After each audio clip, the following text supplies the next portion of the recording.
காலையில் பையனுக்கு குரல் சொல்லிட்டு இருந்தேன். அவன் இன்னைக்கு ஒரு $1 பில்லியன் கிடைச்சா என்ன பண்ணுவாங்க அப்படிங்கிறது தான் அவனோட தலைப்பு. ஸோ அதில் அவன் $1 பில்லியன் என்னென்ன பண்ணுறாங்க போது முடிக்கும்போது ஒரு குரலை முடிச்சா நல்லா இருக்குங்கிறதுக்காக ப்ரிப்பேர் பண்ணதில் வந்தது இது. ஈகைங்கிற அதிகாரம், குறள் 227. அற்றார் அழிப்பசி தீர்த்தல் அஃதொருவன் பெற்றான் பொருள் வைப்புலி.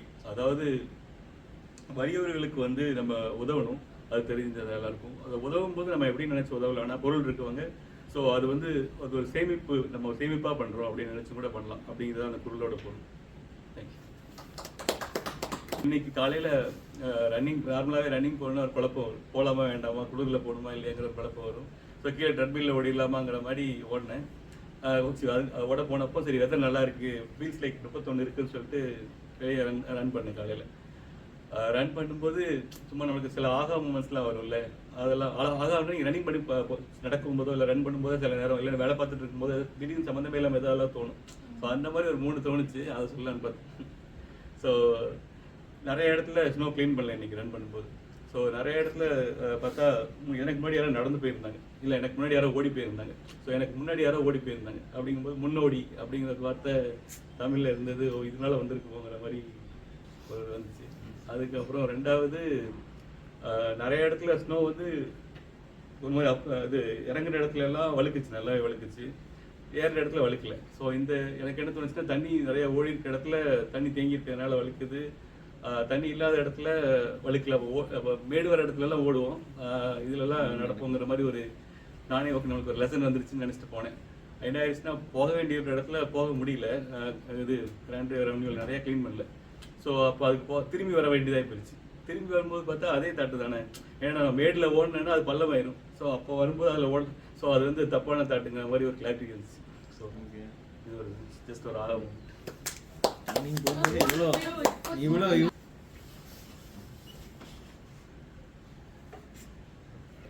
எல்லாருக்கும் வணக்கங்க. போன வாரம் வந்து நம்ம சிலப்பதிகாரம் பேசினோம்.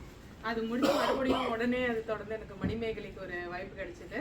அவ யாரா பண்ணுவாங்களா அப்படின்னு வந்து ராம்குமார் பார்த்து, யாரும் வேணாம் நானே வரேன் நானா விரும்பி கேட்டு வாங்கிக்கிட்டேன். ஆனால் அது வந்து மறுபடியும் அதை படித்து பார்க்க போனோம். ரொம்ப நாள் முன்னாடி படிச்சது, அதனால மறுபடியும் படித்து பார்க்க போனோம். அதோட செய்யுள் வந்து கொஞ்சம் ரொம்ப பெருசாக இருக்குது. ஸோ அது எனக்கு தெரியல, புலவரே சொல்லிட்டாரு நம்மளால வந்து இதை அவ்வளோ இதுவாக சுருக்கமாக சொல்லி முடிக்க முடியுமான்னு தெரியலன்னு. ஸோ நமக்கு கிடைக்கிற ரொம்ப குறைச்சலான டைமில் அது முழுசாக முடிக்க முடியுமான்னு எனக்கும் தெரியல. நிறைய கிளை கதைகள் இருக்குது. அது படிக்க படிக்க வந்து இந்த கதை என்னாச்சு, இந்த கதை என்னாச்சுன்னு ரொம்ப ஆர்வமாக வந்து இருக்குது. அதனால வந்து நீ முழுசாக முடிக்க முடியுமான்னு தெரியல. அதனால கதை சுருக்கம் மட்டும் நம்ம பார்க்கலாம், மிச்சது வந்து இன்னொரு தடவை வாய்ப்பு கிடைக்கும்போது நம்ம பேசலாம். நம்ம போன வாரமே பேசின மாதிரி சிலப்பதிகாரம் மணிமேகலை வந்து சிலப்பதிகாரத்தோட பார்ட் 2. இப்போ சிலப்பதிகாரம் வந்து கோவலன், கண்ணகி, மாதவி இவங்க 3 பேரோட கதையை விரிவாக சொல்றது. மணிமேகலை வந்து கோவலன் மாதவிக்கு பிறந்த ஒரு குழந்தை பொண்ணு, அவளுக்கு வந்து மணிமேகலை அப்படின்னு பேர் வைக்கிறாங்க. இப்போ அவளுடைய கதையை சொல்ல போற கோவலன், மாதவி, கண்ணகிக்கு பிறகு இப்போ மணிமேகலுடைய கதையை சொல்ல போற காப்பியமா இந்த காப்பியத்தை அமைச்சிருக்காங்க. போன தடவை நம்ம பேசினோம், இளங்கோவடிகளும் சீத்தலை சாத்தனாரும் பேசி ஒரு உடன்படிக்கைக்கு வந்துட்டாங்க. இளங்கோவடிகள் வந்து அதை எடுத்துக்கிட்டாருன்னு. அதை தொடர்ந்து சீத்தலை சாத்தனார் இதை எடுத்துக்கிட்டாங்க. இவங்க 2 பேரும் அவங்க எழுதின காப்பியங்களை ஒருத்தர் சொல்ல ஒருத்தர் கேட்டாங்க அப்படின்ற கதைகள்லாம் இருக்கு. ஆனா அதெல்லாம் உண்மையானு நமக்கு தெரியல, சரித்திரமா உண்மையானு எனக்கு தெரியல. இதெல்லாம் நடந்திருக்கு அப்படின்னு வந்து செவி வழி செய்திகள் இருக்கு. இப்ப மணிமேகலை வந்து கோவலன், கண்ணகி இருந்த பிறகு மாதவி வந்து துறவரம் போயிடுறான். பொதுவாகவே அப்படிதான் அந்த காலத்துலலாம் பண்ணாங்க. ஒன்னா அவங்களுடைய சிதைத்திலே இவங்களும் போயிடுவாங்க, அப்படி இல்லைன்னா கைமை அல்லது துறவு, இது 2த்துல ஏதோ ஒன்று மேற்கொள்வாங்க. ஸோ இவங்க வந்து எனக்கு எதுவுமே வேண்டான்ட்டு துறவுக்கு போயிடுறாங்க. ஆனால் துறவுலையும் பௌத்த மதத்தை தழுவி இவங்க துறவுக்கு போகிறாங்க. அதுக்கு என்ன காரணம்னு போன தடவை நம்ம கொஞ்சம் பேசினோம். ஒரு மதத்தையும் தாண்டி இன்னொரு மதம் வந்து அப்பப்போ ஒன்று சப்ரஸ் பண்ணி இன்னொன்று மேலே வந்துகிட்டே இருக்கும் அடுத்தடுத்தது. ஸோ இந்த நேரத்தில் வந்து சமண முனிவர்களுடைய புகழ் கொஞ்சம் குறைய ஆரம்பிச்சது. முனிவர்கள் நம்ம சொல்ல முடியுமான்னு தெரியல, அதை பின்பற்றவங்களுடைய புகழ் வந்து கொஞ்சம் குறைய ஆரம்பிச்சது. அதனால இந்த பௌத்த துறவிகளுடைய அல்லது பௌத்த மதத்தை பின்பற்றக்கூடியவங்களுடைய எண்ணிக்கை வந்து கொஞ்சம் அதிகமாயிட்டே போணுச்சு. அதுக்கு வந்து ரொம்ப முக்கியமான காரணமா 2த்துலயும், சமணத்திலையும் பௌத்தத்திலையும் 2த்துலயும் கொஞ்சம் பொதுவான கருத்துக்கள் இருந்தாலும் ரொம்ப முக்கியமானதா இங்க பார்க்கப்படுறது புத்தருடைய கொள்கைகள். அதுல வந்து பஞ்சசீல கொள்கைகள் அப்படின்னு சொல்லுவாங்க. கொல்லாமை, நிலையாமை, அந்த மாதிரி சிலது சொல்லிட்டு போவாங்க. இந்த 5 கொள்கைகளை பின்பற்றி வரவங்க தான் இந்த புத்தர்கள். இப்போ அவங்களுடைய புகழ் அதிகமாயிட்டே போறதுனால பௌத்தர்களுடைய புகழ் வளருது. இது வந்து புலவரே ஒரு உதாரணம் கொடுக்குறாரு. என்னன்னா, எப்படி வந்து நாள் முடிஞ்ச பிறகு சூரியன் மேற்குல மறைஞ்ச உடனே எப்படி வந்து சந்திரன் வந்து முளைக்குது, அதே மாதிரி இப்போ ஒன்று விழுந்த உடனே அடுத்தது வந்திருக்கு. ஸோ இந்த பீரியட் ஆரம்பமாயிருக்கின்ற மாதிரி ஒரு சிம்பாலிக்கலான ஒரு இதை வந்து கொண்டு வராங்க. அப்புறம் சிலப்பதிகாரத்தில் நிறைய வகையான பாடல்கள் இருக்கு. இசை சொல்லக்கூடிய பாடல் இருக்கு, சந்தத்துல வந்த பாடல்கள் இருக்கு. இது வந்து இதுல குறைச்சல், மணிமேகலையில குறைச்சல். ஏன்னு கேட்டா அவரோட புலவரே வந்து தெளிவா சொல்றாரு, இது புத்த மத கொள்கைகளை பரப்புவதற்காக எழுதப்பட்ட ஒரு காப்பியம். அப்ப ஏன் அதை மணிமேகலை சூஸ் பண்ணா, நமக்கு பின்னாடி ஸ்டோரி தெரியும். அவர் வந்து கண்ணகியோட கதையை எழுத நினைச்சாரு, அது முடியாதபடிக்கு இந்த கதையை நான் எடுத்துக்கிறேன். ஸோ இந்த 2 பர்பஸையும் மிங்கிள் பண்ணி எழுதப்பட்டதுனால ரொம்ப இலக்கணத்துக்கோ இல்லை வேற எந்த முறைமைகளுக்கோ முக்கியத்துவம் கொடுக்காம கொள்கைகளுக்கு மட்டும் முக்கியத்துவம் கொடுத்து எழுதப்பட்டது. காதைகள் மட்டும் இருக்கு, காண்டங்கள் கிடையாது. சிலப்பதிகாரத்தை தொடர்ந்தே வந்ததுனால இந்த பாடல் அப்படிலாம் தனியா சொல்லல, காதைன்னே வச்சிருக்காங்க. 30 காதைகள் இருக்கு. இந்த 30 காதையிலையும் வரிசையா ஒரு ஒரு கதையை சொல்லிட்டே வராங்க. 30 காதைகளும் 30 பாடல்கள், ஒரு காதை ஒரு பாடல். ஏன்னா ஒன்னொன்னு ஆசிரியப்பால எழுதினது. ஆசிரியப்பா வந்து 4 அடிகள்ல இருந்து 1000 அடிகள் வரை எழுதுறதுக்கான இடம் கொடுக்கும். அதனால ஒரு ஒரு பாடலா வந்து ஒரு ஒரு காதை வந்து முடிச்சிருக்காங்க. இப்போ நம்ம கதைக்கு போகலாம். மாதவி வந்து துறவரம் போன பிறகு அவன் என்ன பண்றான்னா, அவ கணிகையர் குலத்து பெண், பொது மகளிரா இருக்கிறாங்க. அதுல அவங்களுக்கு விருப்பம் இல்லை. அதனால என்னுடைய மகளுக்கும் இது நடக்கக்கூடாது அப்படின்றதுக்காக அவளையும் துறவரம் போன வச்சிடுறாங்க, துறவரம் வாங்கி கொடுத்துறாங்க. பட் என்னன்னா, எடுத்த உடனே ஒரு துறவரம் கொடுத்துட மாட்டாங்க, ட்ரெயினியா இருப்பாங்க. நம்ம எப்படி ஒரு ஜாபுக்கு போனோன்னே அப்ரெண்டிஸ்ஷிப் கொடுக்குறாங்க, அந்த மாதிரி ட்ரெயினியா வச்சிருப்பாங்க. அவங்க முன் படிப்புகளெல்லாம் படிச்சுக்கிறதுக்காக இப்போ அந்த இடத்துல இருக்காங்க. ஆனா அவங்களுக்கும் துறவரம் போகணும், பௌத்த மதத்தை பின்பற்றி துறவரம் போகணுன்றது தான் விருப்பமா இருக்கு மணிமேகலைக்கும். இந்த நேரத்துல வந்து அந்த ஊர்ல, அவங்களுடைய ஊர்ல புகார், அந்த இடத்துல வந்து இந்திர விழா அப்படின்னு வந்து கொண்டாடுறாங்க. இது ஏன் கொண்டாடுறாங்க? இவ்வளோ பிரச்சனை எல்லாம் நடந்து நம்ம ஊர்லேருந்து ஒரு ஃபேமிலி இன்னொரு ஊருக்கு போய் அந்த ஊரே பெரிய இதுவாகி நம்ம 2 அரசாங்கத்துக்கும் பிரச்சனை வர அளவுக்கு, பழி வர அளவுக்கு என்னென்னமோ ஆயிடுச்சு. இந்த நேரத்தில் போய் விழா கொண்டாடுறதா அப்படின்னு ஒரு சாரார், கண்டிப்பா வந்து இந்த விழாவை கொண்டாடி ஆகணும் அப்படின்னு ஒரு சாரார். அவங்க 2 பேரும் பேசுறாங்க. பேசி கலந்து பேசி பெரியவங்கலாம் வந்து அந்த ஊர்ல இருக்காங்க, பதவியில பெரியவங்க, பணத்துல பெரியவங்க, எல்லாத்துலயும் இந்த மாதிரி பெரியவங்க எல்லாம் உட்காந்து பேசி ஒரு முடிவு பண்றாங்க. போன தடவை நம்ம சிலப்பதிகாரம் பேசினதுல பேசாம விட்டது ஒரே ஒரு பாட்டு இருக்கு. அது வந்து சதுக்க பூதம் அப்படின்னு சொல்லுவாங்க.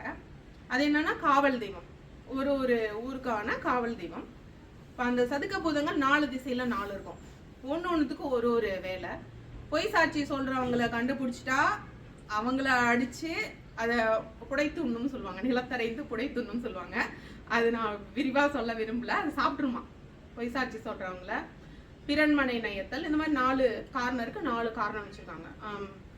அது ஏமாத்துறது, ஒருத்தர் ஏமாத்துறது, அப்புறம் அரச குற்றம் செய்யறது, இந்த மாதிரி 4 இருக்கிறவங்களுக்கு 4 ஏரியா இருக்கும்.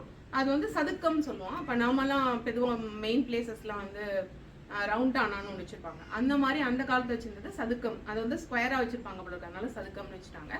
அந்த இடத்துல அந்த காவல் தெய்வங்கள் இருக்கும். இந்த காவல் தெய்வங்கள்ல அரசர் நியமிக்கிறது இல்லை. இந்த காவல் தெய்வங்கள்ல வந்து காட்ஸ், கடவுளர்கள் வந்து நியமிக்கிறாங்கன்னு அவங்க நம்புறாங்க. அது வந்து இந்திரனால் நியமிக்கப்பட்டவங்க. அதனால இந்திர விழா எடுக்கலன்னா இந்த நாளும் வந்து ரொம்ப கோவப்படும், நம்ம ஊர் அழிஞ்சு போகும். அதனால நமக்கு வேற வழி இல்லை, நமக்கு பிடிச்சிருக்கோ பிடிக்கலையோ, முடியலையோ இந்த விழா கொண்டாடி தான் ஆகணும் அப்படின்ற ஒரு முடிவுக்கு வராங்க. அந்த விழாவை இப்போ கொண்டாடணும். கொண்டாடுறதுன்னா என்ன பண்ணுவாங்கன்னா, ஒரு ப்ரோட்டோகால் இருக்கும், ப்ரொசீஜர் இருக்கும்ல. அதனால வந்து அவங்களுடைய ஊர்லயே ஆதிக்குடி இல்லை பிறந்தவங்க யார் இருக்காங்க அப்படின்னு பார்த்து அவங்கள வந்து பட்டத்து யானை மேல அவங்களுடைய முரசு, ஒரு ஒரு ராஜாவுக்கும் ஒரு ஒரு முரசு இருக்கும். அந்த இப்போ வந்து புகார் அவங்களுடைய வஞ்சி முரசு, அதை எடுத்து யானை மேல வச்சுக்கிட்டு அவங்க வந்து முரசு அரைஞ்சிட்டே போறாங்க. என்னென்னலாம் சொல்றாங்க பார்த்து நம்ம சின்ன வயசுலலாம் பார்த்துருப்போம். நம்மளோட ஃப்ரீடம் விடுதலை நாள்லாம் கொண்டாடும் போது வந்து தெருவெல்லாம் சுத்தம் பண்ணுவாங்க, அங்கங்க ப்ளீச்சிங் பவுடர்லாம் போடுவாங்க, அந்த நோயெல்லாம் வராமல் இருக்கணும் அப்படிங்கிறதுக்காக. அப்புறம் இப்போ நிறைய ஏற்பாடுகள்லாம் செய்வாங்க. அந்த எல்லா ஏற்பாடுகளும் செய்யணும் அப்படின்னு சொல்றாங்க. இங்க என்ன பண்றாங்கன்னா, நீங்க விளக்கு ஏற்றி வைக்கணும், எல்லா இடத்துலையும் கோலம் போடணும், தோரணம் கட்டணும், அப்புறம் வந்து நிறைய நல்ல சாப்பாடு எல்லாருக்கும் இருக்கிற மாதிரி பார்த்துக்கணும், எல்லாரும் வரவங்க போறவங்களுக்குலாம் ஃபெசிலிட்டி இருக்கணும் அப்படிலாம் நிறைய சொல்லிட்டே வராங்க. முக்கியமா யாரோடையும் சண்டை போடக்கூடாது, எந்த குற்றமும் நடக்கக்கூடாது. இது ஒரு அரசாணையா பிறப்பிக்கிறாங்க. இதெல்லாம் வந்து ஒரு முறை செஞ்சுட்டே போறாரு. இந்த இந்திர விழா வந்து 28 நாட்கள் கொண்டாடுவாங்களாம். அப்ப 28 நாள்ல வந்து ஊரே ஒழுங்காயிடும் எப்படியும். அப்படி வந்து அவங்க கொண்டாடி இருக்காங்க அந்த இதுல. அப்படி கொண்டாடும் போது யாரெல்லாம் வருவாங்க அப்படின்னு எக்ஸ்பெக்ட் பண்றாங்க, ஏன் இதெல்லாம் நடக்கணும்ன்றது மக்களுக்கு சொல்றாங்க. இந்திரன் விழா கொண்டாடுறதுனால இந்திரனூர்ல அமராவதியில இருக்காங்களாம், தேவநகரத்துல இருக்காங்களாம் இறங்கி இங்க வருவாங்களாம். அப்புறம் இந்திரன் ஆணைக்கு கட்டுப்பட்டவங்க எல்லாம் யாரெல்லாம் இருக்காங்களோ அவங்க எல்லாம் வருவாங்களாம். இந்திரன் ஆணைக்கு யாரெல்லாம் கட்டுப்பட்டவங்க? கட்டுப்படாதவங்க யாரும் கிடையாது. அதனால அவங்க எல்லாம் வந்துதான் ஆகணும். மேபி அவங்க மேல யாராவது இருந்தாங்கன்னா, மேல் பதவியில யாராவது இருந்தாங்கன்னா வராம இருக்கலாம், தெரியல. பட் எல்லாரும் பொதுவா வருவாங்க. அப்பனா உலகமே வந்து வெறிச்சோடி போயிடுமா. இங்க புகார் நகரம் மட்டும்தான் விழா கொண்டாடுறதுக்கு அவ்வளோ பேர் வருவாங்க அப்படின்னு வந்து சொல்றாங்க. இந்த விழாவை அவங்க கொண்டாடுறாங்க. அப்போ இந்த விழாவை கொண்டாடும் போது அரசவை புலவர்கள் வந்து கவி பாடணும், அரசவை கலைஞர்கள் வந்து அவங்க கலைய சொல்லணும். இப்ப மாதவி யாருன்னு நம்ம கேட்டோம். தலைக்கோல் பட்டம் வாங்கின ஒரு அரசவை கணிகை, அவங்க ஒரு ஆட்டக்காரங்க. அவங்க வந்து இங்க வந்து நடனம் புரியலையே அப்படின்னு ஊர்ல இருக்கவங்க எல்லாம் வந்து ரூமர் பேசுறாங்க, வதந்தி. அதை வந்து அலர் அப்படின்னு சொல்லுவாங்க. ஆடுற ஆட்டம்லாம் ஆடிட்டு இவங்க துறவரம் போயிட்டாங்களாம் அப்படியெல்லாம் ஊர்ல இருக்க ஜனங்கள்லாம் கொஞ்சம் தப்பாவும் பேசுறாங்க. அதுதான் அலர்ன்னு சொல்லுவோம். நம்ம நல்லபடியா பேசினது நம்ம அலர்ன்னு சொல்ல மாட்டோம், தவறா பேசுறதா அலர் சொல்லுவோம். அப்போ ஊர் வந்து அலர் பேசுது. இவங்க போனது பார்த்தாது நம்ம மாதவி வேற கூட்டு போயிட்டாங்க. அப்ப இன்னும் எல்லாருக்கும் ஒரு கோபம் வருது. அதை பத்தி எல்லாரும் பேசுறாங்க. இது வந்து மாதவியோட அம்மா சித்ராபதினு அவங்க பேரு, அவங்களோட காதுக்கும் போகுது. அவங்களுக்கு ரொம்ப வருத்தமா இருக்கு. இப்படி வந்து எடுத்துக்க வேண்டியதெல்லாம் எடுத்துக்காம போற்றா ஒழுக்கம் புரிந்திரம்னு இளங்கோ சிலப்பதிகாரத்துல இருந்து கண்ணகி வந்து கோவலனை பார்த்து சொல்லுவா. இப்ப வந்து அவங்க அம்மா சித்ராபதி வந்து மாதவியை பார்த்து சொல்றாங்க, உனக்கு தேவையா இதெல்லாம், நம்மளோட பழக்கமே இல்லை, இதெல்லாம் ஃபாலோ பண்ற அப்படின்னு சொல்லி அவங்க போய் திட்டுறாங்க. துறவரம் போனதுக்கு நீ வந்து பண்ண வேண்டியதெல்லாம் பண்ணதுனால ஊர்ல இருக்கவங்களும் தப்பா பேசுறாங்க அப்படின்னு வந்து சொல்றாங்க.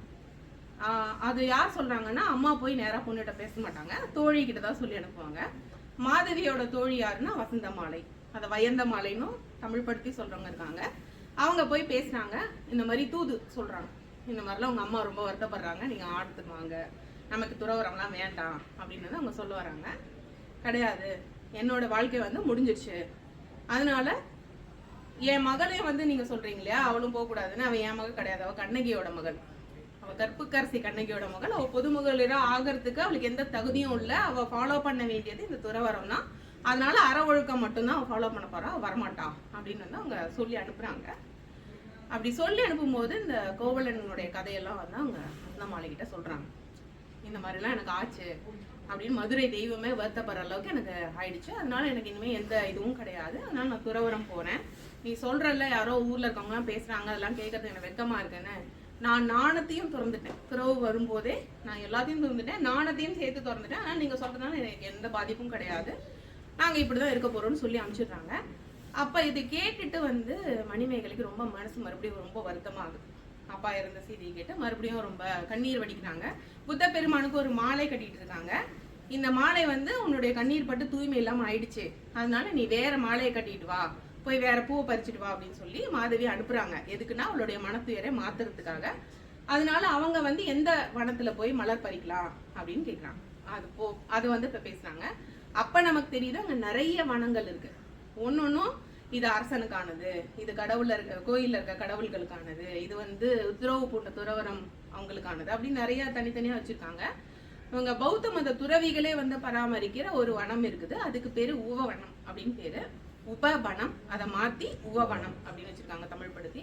அது மட்டும்தான் நல்ல இடம் மணிமேகலை போய் மலர் பறிக்கிறதுக்கு அப்படின்னு. மணிமேகலையோட தோழி, அவளோட பேர் வந்து சுதமதி. அவங்க சொல்றா, இந்த ஊர்ல வந்து பொண்ணுங்களை தனியா மலர் பறிக்கலாம் அனுப்பிடாத, யாரு எங்க புகார்ல அப்பவே அம்சனா என்னென்னலாம் ஆகும்னா அவளுடைய கதையை சொல்றா. அது வந்து ஒரு கிளை கதை, அது அப்புறமா பார்க்கலாம். இவங்க 2 பேரும் சேர்ந்து ஓவனத்துக்குள்ள போறாங்க. போயிட்டு மலர் பறிக்க போறாங்க. அப்ப அந்த ஊரோட இளவரசன் வரான். அவனுக்கு மணிமேகலை ரொம்ப பிடிச்சிருக்கு. அதனால அவளை மனம் செய்திக்கணும்னு இவன் பார்க்கறான். அவ ஒத்துக்க மாட்டேங்கிறான். நான் துறவரம் தான் போவேன் அப்படின்னு சொல்றா. ஸோ இவன் தேடிட்டு அந்த ஓவானத்துக்குள்ள வந்ததும் அங்க ஒரு அறை இருக்கு. அந்த பளிங்குனால கட்டப்பட்ட புத்த பெருமானுடைய திருவடிகள் இருக்கக்கூடிய ஒரு அறை, அங்க தியானம் பண்ற அறை இருக்கு. அதுக்குள்ள வச்சு பூட்டிடுறான். பூட்டினோடனே நீ மணிமேகலை ஒழிச்சு வச்சிருக்கேன்னு எனக்கு தெரியும், சொல்லு எங்க இருக்கான்னு கேட்டதும் இல்ல, அவ துறவரம் போயிட்டா, உனக்கு அவ ஆக மாட்டா, நீ கிளம்பி போ அப்படின்னு சொல்றா. இதுக்கு என்ன பண்ணணும்னு எனக்கு தெரியும், நான் பாத்துக்கிறேன்னு அவன் உள்ள போறான். இப்ப இவங்க 2 பேரும் பேசிக்கிறாங்க, மணிமேகலையும் சுதமதியும் பேசிக்கிறாங்க. இப்ப இந்த இடத்துல இருக்கிறது நமக்கு சேஃப், இங்க இருந்து வெளில போனோம்னா என்ன வேணாலும் நடக்கலாம், அதனால நமக்கு இது வேண்டாம். இந்த இந்திர விழா நடக்கிற சமயத்துல நாம எந்த பிரச்சனையும் பண்ணக்கூடாதுன்னு அங்கேயே இருந்துடுறாங்க. அந்த நேரத்துல அங்க ஒரு தெய்வம் வருது. அந்த தெய்வம் மணிமேகலா தெய்வம். எதுக்கு வருதுன்னா இந்த இந்திர விழாவை பார்க்க வருது. ஏன் அந்த தெய்வம் வருது? ஏன்னா இந்திரனுக்கு கட்டுப்பட்ட தெய்வம், அதனால இந்த விழாவை பார்க்கறதுக்காக வருது. இந்த 2 கேரக்டருமே மணிமேகலை தான். நம்ம ஹீரோயின் கேரக்டர் பேரும் மணிமேகலை தான், அவங்க தெய்வத்தோட கேரக்டரும் மணிமேகலை தான். இப்ப இந்த மணிமேகலை தெய்வம் யாருன்றதுக்கு ஒரு பின்கதை இருக்கு. அது தெரிஞ்சுக்கிறது முக்கியம்னு நினைக்கிறாங்கன்னு நான் சொல்றேன். மற்ற கலைக்கதைகள் பின்னாடி பார்க்கலாம். கோவலனுடைய முன்னோர்கள் அவங்களாம் என்ன பண்ணுவாங்கன்னா, கடல் கடந்து போய் வாணிகம் பண்ற வகுப்பினர் சேர்ந்தவங்க. அவங்க போய் வாணிகம் பண்ணிட்டு வருவாங்க. அப்படி வந்துட்டு இருக்கிற நேரத்துல கடலுடைய தெய்வமா இருக்கிறது தான் இந்த மணிமேகலை. அதனால அவங்க என்ன பண்ணிக்கிட்டாங்க, அங்க காப்பாத்திட்டதுனால ஏதோ ஒரு இடர் ஏற்பட்டு அவங்க பரம்பரை முன்னோர்களை காப்பாத்தினதுனால அவங்க குலதெய்வமா அவங்க எடுத்துக்கிட்டாங்க. அதனால அவருக்கு குழந்தை பிறந்த போது மணிமேகலைன்னு அவரோட குலதெய்வத்தோட பேரை அவருக்கு வச்சாங்க. இது பழக்கத்துல வந்துக்குன்னு எல்லாருக்கும் தெரிஞ்சுக்கும். ஸோ இந்த 2 கேரக்டரோட பேருமே மணிமேகலை தான். இந்த மணிமேகலை கடல் தெய்வம், அங்க இருக்க தீவுகளை பாதுகாக்கக்கூடிய தெய்வம். ஆனா இந்திர விழா பார்க்கறதுக்காக இங்க வந்திருக்கு. நீங்க 2 பேரும் ஏன் இங்க இருக்கீங்க, உங்களுக்கு என்ன குறை இருக்கு அப்படின்னு கேட்கும்போது சுதமதி இப்ப நடந்ததெல்லாம் சொல்றா. அப்போ உங்களுக்கு ஒரு வழி இருக்கு, நீங்க என்ன பண்ணுங்கன்னா, இந்த அறையோட பளிங்கு அறை, அதை தமிழ் படுத்தி பழிக்கரை அப்படின்னு சொல்றாங்க, மேற்கு பக்கத்துல ஒரு வாசல் இருக்கு, அந்த வழியா நீங்க போயிடுங்க அப்படின்னு அந்த தெய்வம் சொல்லுது. மேற்கு பக்கத்துல என்ன இருக்கு, சுடுகாடு இருக்கு, அந்த பக்கத்துல எல்லாரும் போறதுக்கே பயப்படுவாங்க, எங்களை போக சொல்ற, நாங்க எப்படி போறதுன்னு சுதமதி கேக்குறா. அப்ப அங்க வெண்காடுன்றது என்ன, அங்க என்னென்னலாம் நடக்கும்ன்றது பத்தி இந்த தெய்வம் ரொம்ப விளக்கமா சொல்லுது. நம்ம சிலப்பதிகாரத்துல மதுராபதி அப்படின்னு ஒரு தெய்வத்தை பார்த்துருப்போம். மதுரையோடைய உருவம் தான் அது, அதை தெய்வமா ஆக்கி ஒரு கதை சொல்லியிருப்பாங்க. அதே போல மணிமேகலை சம்பாபதி அப்படிங்கிற தெய்வத்தை பத்தி கதை சொல்லுது. சம்பாபதி யாரு? மதுரையோட தெய்வம் மதுராபதினா சம்பாபதி யாரு? சம்பாவோட பதி, அவ்வளவுதான். சம்பாங்கிறது ஒரு ஊரு, அவங்களோட தெய்வமா இருக்கும். அப்ப சம்பான்றது எந்த ஊர் அப்படின்னு பார்த்தா, இந்த அவங்க புகாரங்கிறதுக்கு 2 பேர் இருக்கான். ஒண்ணு காவிரி பூம்பட்டினம் அவங்க ஊரு, இன்னொன்னு சம்பா. சம்பானா உங்களுக்கு என்ன தெரியும்ல, அரிசி விளைகிற இடம் அப்படின்னு சம்பாபுரி அப்படின்ற ஒரு பேரை வச்சு அதுக்கான தெய்வமா சம்பாபதி ஆக்கிட்டாங்க. ஓகே, இப்ப சம்பாபதிங்கிறதும் சம்பாபுரிங்கிறதும் காவிரி பூம்பட்டினம்ங்கிறதும் ரெண்டும் காவிரி வரதுனால காவிரி பூம்பட்டினம், அதனால நெல்லு விளையறதுனால சம்பாபுரி. 2 டிஃப்ரெண்ட் 2 திசை பெயர் அதை வச்சிருக்காங்க. இந்த 2ம் ஒரே இடத்த தான் குறிக்குது. ஓகே, அந்த இடத்துல இப்ப இந்த செய்திகள்லாம் நடந்துட்டு இருக்கு. இப்ப அந்த தெய்வம் அந்த வெண்காட்டுக்கும் காவலா இருக்குது. அந்த ஊர் காவலா இருக்கனால அந்த வெண்காட்டுக்கும் காவலா இருக்கு. இப்ப ஒரு கிளை கதை இந்த இடத்துல வருது. அந்த வெண்காட்டு வழியா யாருமே பயணம் பண்ண மாட்டாங்களாம், அந்த பக்கமே யாரும் போக மாட்டாங்களாம். ரொம்ப முக்கியமான நேரங்கள்ல, அதாவது ஒரு இறப்பு ஏற்பட்டா அந்த நேரத்துலதான் அதை புதைக்கணுமோ தகனம் பண்ணணுமோ என்ன பண்ணணுமோ அதுக்காக மட்டும்தான் அங்க வருவாங்களாம். அப்ப நிறைய பேருக்கு என்னென்னலாம் பழக்கம் இருந்திருக்கு அந்த நேரத்துல அப்படின்னு புலவர் சொல்லியிருக்காரு. சும்மா அப்படியே வச்சுட்டு போயிடுவாங்களாம், அது ஒன்றும் பண்ண தேவையில்லை, சும்மா வச்சுட்டு போயிடுவாங்களாம். அல்லது தகனம் பண்றவங்க தகனம் பண்ணுவாங்களாம். அப்ப நிறைய வெண் பூதியம் சொல்றாங்க, அதான் அந்த சாம்பல் எல்லா இடமும் நிறைஞ்சிருக்கும். சில பேர் புதைக்கிறாங்க, சில பேர் ஒரு குழி நோண்டி குழியில வச்சுட்டு போயிடுவாங்க, குழியை மூட மாட்டாங்க. அந்த மாதிரி நிறைய இதை சொல்றாங்க. அப்ப இந்த பலி கொடுக்கறதுன்ற பழக்கம் வச்சிருந்துருப்பாங்க, அப்ப இருந்திருக்கும் போலக்கு. அப்ப என்ன பண்ணுவாங்கன்னா, எந்த கடவுளை நினைச்சு அந்த பலி கொடுக்குறாங்களோ, பலினா நரபலி, மனிதர்களை கொடுக்கறது.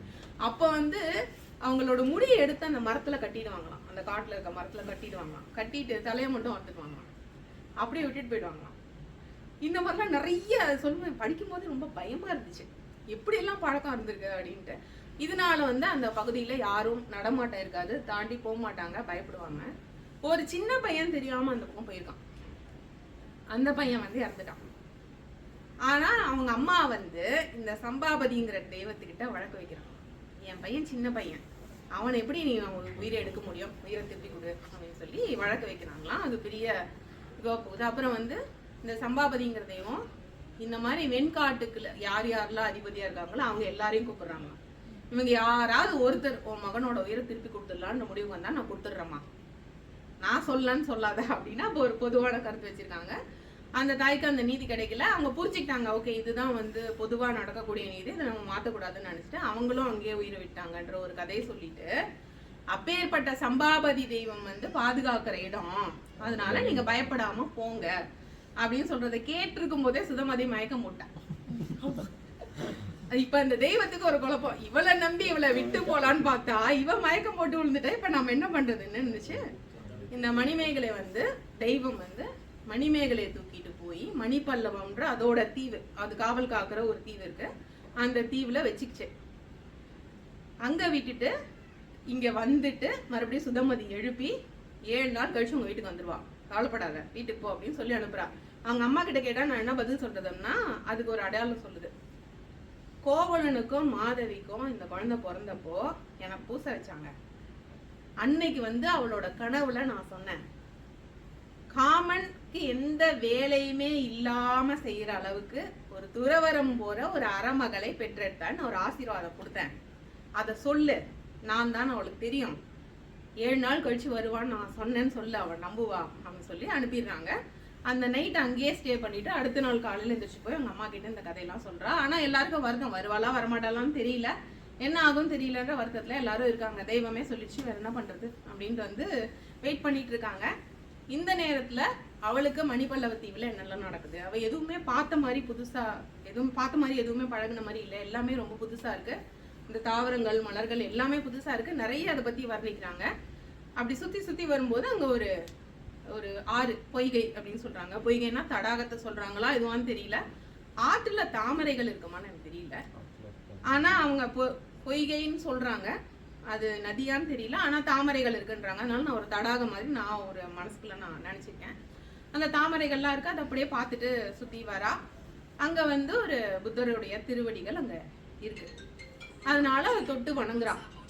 அது தொட்டு வணங்கினது அவளுடைய முற்பிறவி ஞாபகம்னா அவளுக்கு வருது அப்படின்னு வந்து சொல்றாங்க. அந்த முற்பிறவி கதை தான் இப்ப ஆரம்பிக்க போகுது. அப்ப முற்பிறவியில வந்து மணிமேகலை லட்சுமி அப்படின்ற பேர் உள்ள ஒரு ராணியா இருக்கா. அவ வந்து ஒரு ராஜா, அவக்கு மனைவி. அந்த ராஜா வந்து சாவகன் அவனோட பேரு. அவனுக்கு வந்து என்னதுன்னா ரொம்ப கொடுமை புரியுற அரசனா இருக்கான். அவன் யாரையும் மதிக்கிறது இல்லை, எல்லாருக்கும் வந்து தப்பான நீதிகள் கொடுக்கறது இந்த மாதிரி பண்ணிட்டு இருக்கான். அவன் வந்து ஒரு புத்த துறவியை வந்து கொண்டுட்டான். அதனால அது தப்புன்னு தெரிஞ்சு இவங்க என்ன பண்றாங்கன்னா, இன்னொரு புத்த பிச்சு கிட்ட போய் இவங்க கேட்குறாங்க, இந்த பாவம் தொலையறதுக்கு நான் என்ன பண்ணணும் அப்படின்னு. அவங்க வந்து இந்த எல்லாருக்கும் வயிறு நிறைய சாப்பாடு போடுமா, உனக்கு சரியா போயிடும், வேற எதுவும் பண்ண வேணாம் அப்படின்னு வந்து அவர் சொல்றாரு. அறப்பணிகள் செய்யுங்க அப்படின்னு சொல்லி அனுப்புறாரு. அதுலேருந்து அந்த பிறப்பிலேயே இவன் வந்து எல்லாருக்கும் தானம் பண்ணிட்டே இருக்கா. அதுக்குள்ள ஏதோ ஒரு பிரச்சனை வந்து இறந்துடுறான். அதனால இந்த பிறவிலையும் மறுபடியும் அது கண்டினியூ ஆகுது. அது ஆகணுங்கிறது தான் அவனோட பிறப்பினுடைய ரகசியம் அப்படின்னு வந்து அவளுக்கு தெரியுது. அது மட்டும் இல்லாம அவளோட அம்மா மாதவி, அப்புறம் அவளோட தோழி சுதமதி, இவங்க 2 பேருடைய முற்பிறவிகளும் அவ தெரிஞ்சுக்கிறான். தெரிஞ்சுக்கிட்டு இப்ப வந்து ஓகே இதெல்லாம் தெரிஞ்சிச்சு, இனிமே நம்ம இங்க ஒன்றும் பயப்பட தேவையில்லை, இப்ப எங்க எப்படி நம்ம ஊருக்கு போறதுன்னு தெரியாம சுத்தி சுத்தி வரா. அப்ப பக்கத்துல இருக்க மலையிலேருந்து ஒரு பொண்ணு வரா. வந்து நீ யாரு, என்ன, இங்க யாரும் மனுஷங்களே கிடையாது, நீ எப்படி இங்க வந்த அப்படிலாம் கேட்கும் போது இந்த மாதிரி எனக்கு மணிமேகலை தெய்வம் கொண்டு வந்து போட்டுச்சுன்னு புத்த பெருமானை வணங்கினதுக்கு அப்புறம் எனக்கு தெரியும், முன்னாடி எனக்கு தெரியாது, இப்ப எனக்கு தெரியும், எனக்கு முற்பிறப்பு கதை வரைக்கும் எனக்கு தெரியும் அப்படின்னு வந்து சொல்றா. உன் பேர் என்னன்னு கேட்டது, எந்த பிறவி பேரை கேட்குற, நான் எந்த பிறவி பேரை அந்த அளவுக்கு வந்து புத்தி பேதலிச்ச மாதிரி இருக்கிறா. அது ரொம்ப நேச்சுரலா இருந்துச்சு. அந்த ஒரு மனுஷங்களை அப்படித்தானே இருக்கணும், இப்ப எந்த பேரை கேட்குற அப்படின்னு கேட்ட மாதிரி கேட்டுட்டு அப்புறம் இதெல்லாம் சொல்றோம். உனக்கு முற்பிறவி கதையெல்லாம் தெரிஞ்சிருக்குன்னா அது இந்த மாதிரி நல்ல இயல்புடையவங்களுக்கு தான் தெரிஞ்சிருக்கும். அப்ப யூ ஹாவ் அ பர்பஸ். அப்போ ஒன்று எனக்கு ஒரு விஷயம் தெரியும், நான் சொல்றேன், உனக்கு பயன்படுமான்னு பாரு அப்படின்னு வந்து அவன் அந்த கதையை சொல்றா. இங்க வந்து கோமுகின்னு ஒரு பொய்கை இருக்கு. அந்த பொய்கைக்குள்ள ஒரு பாத்திரம் இருக்கு. அது என்ன பாத்திரம்னா பிச்சை எடுக்கிற திருவோல் அதுக்குள்ள இருக்கு. அது வந்து என்ன பண்ணும்னா ஒரு வருஷமும் வைகாசி மாசம் பௌர்ணமி அன்னைக்கு மேலே எழுந்து வரும். இது வந்து நல்லவங்க கையில கிடைக்கணுங்கிறதுக்காக ரொம்ப காலமா அது அங்கேயே வெயிட் பண்ணிட்டு இருக்கு. உனக்கு உதவுமோ என்னமோ, நீ வேணா ட்ரை பண்ண அப்படிங்கிறா. எப்போ பௌர்ணமி அப்படின்னா இந்த இப்பதான் 2 நாள்ல வரப்போகுது அப்படிங்கறதுனால அவன் அங்கேயே இருக்கிறான். சரின்னு அதுக்கப்புறம் இந்த வைகாசி மாசம் பௌர்ணமி அன்னைக்கு அவங்க சொன்ன மாதிரி இரவுக்கு புத்த பெருமானுடைய அருளால அது மேல வருது அப்படின்னு சொல்றா. அவ கை நீட்டுறா, அதை வாங்கிக்கிறா, அது வந்துருது. ஸோ இது வந்து உனக்கானதுதான். இப்ப இந்த பாத்திரத்தோட கதை என்ன அப்படின்னா, அந்த பொண்ணு சொல்றான். அந்த பொண்ணு வந்து அந்த மலையோடைய காவல் தெய்வம். அவளோட பேரு தீபத்திலகை. தீபத்திலகா அப்படின்ற பேரை வந்து மாத்தி தீபத்திலகை அப்படின்னு வச்சிருக்காங்க. இது வந்து அள்ள குறையாம எல்லாருக்கும் உணவு கொடுக்குற பாத்திரம். இதுக்கு பேரு அட்சய பாத்திரம் அப்படின்னு சொல்றாங்க. இன்னும் நிறைய அமிர்த பாத்திரம்னு என்னமோ சொல்றாங்க. ஆனா இது வந்து சாப்பாடு வந்து வளர குறையாம வளர்ந்துட்டே இருக்கும். எத்தனை பேருக்கு வேணா சாப்பாடு கொடுக்கலாம். ஆனா இப்ப நமக்கு அதுதானே வேணும். இப்ப நம்மளோட பிறப்பின் ரகசியமே அதுதான், நம்ம தெரிஞ்சுக்கிட்டா வேற. இப்ப அதானே வேணும், சரியா தான் சேர்ந்துருக்குன்னு அவன் வந்து எடுத்து வச்சுக்கிட்டான். ஆனா அதுல எப்படி சாப்பாடு போடுறது, இது எப்படி வளரும், அதெல்லாம் வந்து அவளுக்கு தெரியல. இது தெரியாதபடிக்கு இந்த பாத்திரம் வந்து ஆபுத்திரன் அப்படிங்கிற ஒருத்தனுடைய பாத்திரம். அவனுக்கு வந்து ரொம்ப ரொம்ப சுருக்கமா அந்த கதை சொல்றேன், நிறைய பெருசா இருக்காது, கொஞ்சம் சுருக்கமா சொல்லிடுறேன். அவன் வந்து ஒரு பசுவை திருடிட்டான்னு அவன் மேல ஒரு பழி வருது. அதனால என்ன பண்றாங்க, அந்த கிராமத்துல இருக்கவங்கலாம் சேர்ந்து அவனை ஒதுக்கி வச்சிடுறாங்க. 7 நாள் அண்ணன் தண்ணி புழங்க கூடாது அப்படின்னு சொல்லி ஒதுக்கி வச்சிடுறாங்க. அதனாலன்னா அவனுக்கு யாரும் சாப்பாடு கொடுக்கல, அவனால வேற எந்த வேலையும் செய்ய முடியல, சாப்பிட முடியல, பசிக்குது. அவன் பசினால வந்து இப்ப பிச்சை எடுக்கிறான். அவனுக்கு யாராவது கொஞ்சம் சாப்பாடு கொடுங்களேன் அப்படின்னு பிச்சை எடுக்கிறான். அவனுக்கு கிடைக்கல. அவனோட பிச்சை எடுக்கிறவன்னு எடுத்துன்னு வந்த திருவோட்லையும் கூட எல்லாரும் கல்லும் மண்ணும் போட்டு அவனை தொத்தி விட்டுறாங்களாம். அவன் வந்து ரொம்ப அழுதுகிட்டே வேற எங்கேயோ போறான். இப்ப எங்க போறான்னா மதுரைக்கு தான் போறான். நேரம் எங்கேயோ போய் மதுரைக்கு போறான். அங்க வந்து சிந்தாதேவி அப்படின்னு ஒரு கோயில் இருக்கு. அந்த தேவி கோயில் இருக்கு. அந்த தெய்வம் வந்து இவனை பார்த்துட்டு ரொம்ப மனசு இறங்கி அவனுக்கு சாப்பாடு கொடுக்குது அந்த திருவோட்ல. அவன் அதை பார்த்ததும் அவனுக்கு பயங்கரமான சந்தோஷம். ஏன்னா அவனுக்கு நம்பிக்கையே இல்லை, நமக்கு சாப்பாடு கிடைக்குன்னு அவனுக்கு நம்பிக்கையே இல்லை. ஆனா அவனுக்கு அவ்வளவு சந்தோஷமா இருக்கு. அதை எடுத்துட்டு வேகமா வெளில ஓடி வந்து யாரெல்லாம் கண்ணு தெரியாம இருக்காங்களோ, யாரெல்லாம் உடல் ஊனமா இருக்காங்களோ, யாருக்கெல்லாம் சாப்பாடு கிடைக்கலையோ அவங்களுக்குலாம் ஒரு ரூபாய் கொடுக்குறான். இவன் சாப்பிடல, மறந்துட்டான். அதனால இந்த சிந்தாதேவிங்கிற தெய்வம் இதை பார்த்துட்டு என்ன பண்ணுதுன்னா, இனிமே உன்னோட பாத்திரத்துல இருக்கிற சாப்பாடு குறையவே குறையாது அப்படின்னு அட்சய பாத்திரமா மாத்தி கொடுக்குது அப்படிங்கிறதும். அவன் வந்து அதுல கிடைக்கிற சாப்பாட்டை எல்லாருக்கும் பகிர்ந்து கொடுத்துக்கிட்டே வரான். அப்ப அவனுக்கு ஒரு பிரச்சனை வருது. இவன் என்ன நினைக்கிறான், இந்த உலகத்திலே எல்லாருக்கும் இந்திரன் தான் சாப்பாடு கொடுப்பான் அப்படின்னு சொல்லுவாங்க. இந்த நேரத்துல நானே என் திருவோட்ல இருந்து ஊர்ல இருக்கவங்களுக்கு எல்லாம் சாப்பாடு கொடுத்துட்டு இருக்கேன், நான் இந்திரன் ஆயிட்டணும் அப்படின்னு ஒரு நிமிஷம் நினைச்சானா. அதுக்கே அவனுக்கு இந்திரனுக்கு வந்து பொறுக்கலையா, வந்து நான் வா உனக்கு பதவி தரேன், இது தரேன்னதும் இவன் வந்து சொல்லி, நீ எதுக்கு வந்துருக்கு எனக்கு தெரியும், உனக்கு இந்த பாத்திரம்லாம் கொடுக்க முடியாது, ஓடி போயிடு, எனக்கு உன் பதவியும் வேணாம் ஒன்றும் வேணாம், எனக்கு மற்றவங்களுக்கு சாப்பாடு கொடுக்கறது மகிழ்ச்சியா இருக்கு, அதுதான் என்னோட பணி, நான் செஞ்சிட்டு இருக்கேன், இதை வந்து நீ கெடுக்காது அப்படின்னு வந்து அவன் சொல்லிடுறான். அதனால இந்திரனுக்கு பயங்கரமான கோவம். அதனால எல்லா இடத்துலயும் மழை பொழிய வைக்கிறான். அதனால நிறைய விளைச்சல் வந்துருது. அப்புறம் ஜனங்கள்லாம் வந்து ரொம்ப நல்ல வசதியானவங்களாம் மாறிடுறாங்க. இந்த பிச்சை பாத்திரம் அவனுக்கு தேவைப்படவே இல்லை. ஸோ இப்போ நான் என்னோட பர்பஸ் என்ன, இதான் என்னோட பர்பஸ்னா ஏன் என்னால் இதை பண்ண முடியல அப்படின்ற அந்த கேள்வி வந்து அவனை ரொம்ப தொலைக்குது. என்ன பண்ணுறதுன்னு தெரியல. அப்புறம் வந்து சாவகத்தீவுன்னு ஒரு தீவு இருக்கு, அங்கே வந்து ரொம்ப பஞ்சத்தில் இருக்காங்க மக்கள், நீ வந்தால் நல்லா இருக்கும்னு எல்லாரும் நினைக்கிறாங்க, நீ வேணா போயேன்னு ஒரு செய்தி வருது அவனுக்கு. அதனால அவன் சாவகத்தீவு கிளம்புறான். சில பேர் வந்து இந்த சாவகத்தீவுன்றது தான் இந்தோனேஷியா பக்கத்தில் இருக்க ஜாவா தீவு அப்படின்னும் சொல்கிறாங்க. அதுக்கு குறிப்புகள் இருக்கும் போல இருக்கு. ஸோ அந்த தீவுக்கு இவன் போகலான்னு கப்பல் பயணம் பண்ணுறான். அப்போ வந்து கப்பல் உடஞ்சி அதில் இருக்கவங்களாம் இறந்துடுறாங்க. இவன் மட்டும் இந்த கரையில் ஒதுங்கிடுறான், இந்த மணிப்பல்லவ தீவு கரையில். அங்கே யாருமே இல்லை, யாருக்கு சாப்பாடு கொடுக்குறது யாருமே இல்லை. இங்கே எப்போ கப்பல் வரும் என்ன ஏதுன்னே தெரியாது. அதனால இவன் என்ன பண்ணுறான்னா, அவனுக்கு மனசில் ரொம்ப வருத்தமாகி, நான் நினச்சதும் தப்பு, அதனால நான் என்ன உயிரோடு இருக்கிறது வேஸ்ட் அப்படின்னு நினச்சி அந்த பாத்திரத்தை வந்து யாராவது நல்லவங்க கிட்ட நீ போய் சேரு, உனக்கு இன்னும் தேவை இருக்கு அப்படின்னு சொல்லி அந்த பொய்கையில போட்டுட்டு இவன் அங்கேயே உண்ணாவிரதம் இருந்து செத்து போயிடும். யாருக்கு வந்து எத்தனை நாள் ஆனாலும் சாப்பாடு கிடைக்கிற பொக்கிஷமான பாத்திரம் கையில இருக்கோ, எனக்கு வந்து இது வேண்டாம் அப்படின்னு சொல்லி அதை அந்த குளத்துலயே போட்டுட்டு அவனே உண்ணாவிரதம் இருந்து செத்து போறான். சாப்பிட கூட இல்லை, உண்ணாவிரதம் இருந்து செத்து போயிட்டான். அந்த பாத்திரம் தான் இது. இந்த வரலாறை நீ இதுக்கு மேல உங்க ஊர்ல இருக்க அரவணடிகள்னு ஒரு பௌத்த துறவி இருக்காரு, அவர்கிட்ட போய் கேட்டுக்கோ அப்படின்னு சொல்லிட்டு அந்த தீபத்திலகை மறைஞ்சிருது. இவன் வந்து அங்க வெயிட் பண்றான், இந்த மணிமேகலா தெய்வம் வரணும், ஏன்னா போறதுக்கு வழி தெரியாதுல்ல, அதனால மணிமேகலா தெய்வம் வரணும்னு வெயிட் பண்றான். 7வது நாள் அவன் வந்து வீட்டுல கொண்டு போய் விட்டுருது, அவரை கூப்பிட்டு அந்த இடத்துல கொண்டு போய் விட்டுருது. அங்கேருந்து வீட்டுக்கு போறா. இப்போ வந்து மாதவி, சுதமதி இவ 3 பேரும் ரொம்ப ரொம்ப மகிழ்ச்சியா இருக்காங்க. இவங்க போய் அரவணடிகள்கிட்ட பேசணும். இந்த விஷயத்தெல்லாம் சொல்லிட்டு இருக்கும் போது இப்ப சித்ராபதிக்கு இந்த விஷயம் போயிடுது, மணிமேகலை வந்துட்டா அப்படிங்கிற செய்தி இப்ப சித்ராபதிக்கு போயிடுச்சு. சித்ராபதி சும்மா இல்லாம உடனே இளவரசனை கூப்பிட்டு, அந்த இளவரசனுடைய பேரு உதயகுமார், அவனை கூப்பிட்டு சொல்லிட்டா மணிமேகலை வந்துட்டா, நீ போய் அவளை பாரு அப்படின்னு சொல்லி அனுப்புறா. ஏன்னா சித்ராபதிக்கு வந்து விருப்பம் இல்லை தன்னுடைய பேத்தி ஒரு துறவரம் போறதுலயும்.